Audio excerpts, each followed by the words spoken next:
Pipila ka baboy sa Samal Island ang gika-report nga nagluya ug namatay. Ang airport ni John D. Esteban.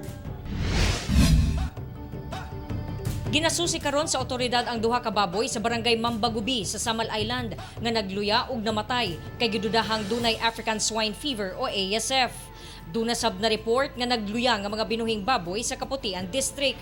Atuan pa to sa ako ang team dito karon para mas buta po og and if possible nga makakuha mi og mga blood samples for PCR test.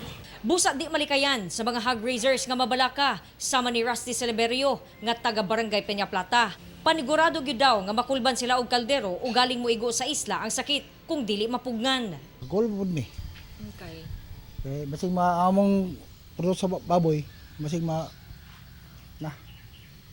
Ang mga namaligya og karning baboy na problema sab kay mihinay ang palit. Sa una gali ang amo ang karni dali ra mang roots karon naagyoy kuanan gyud. Diferensya.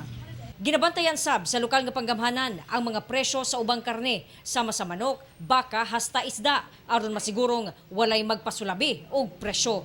I-activate na mo ang price monitoring watch.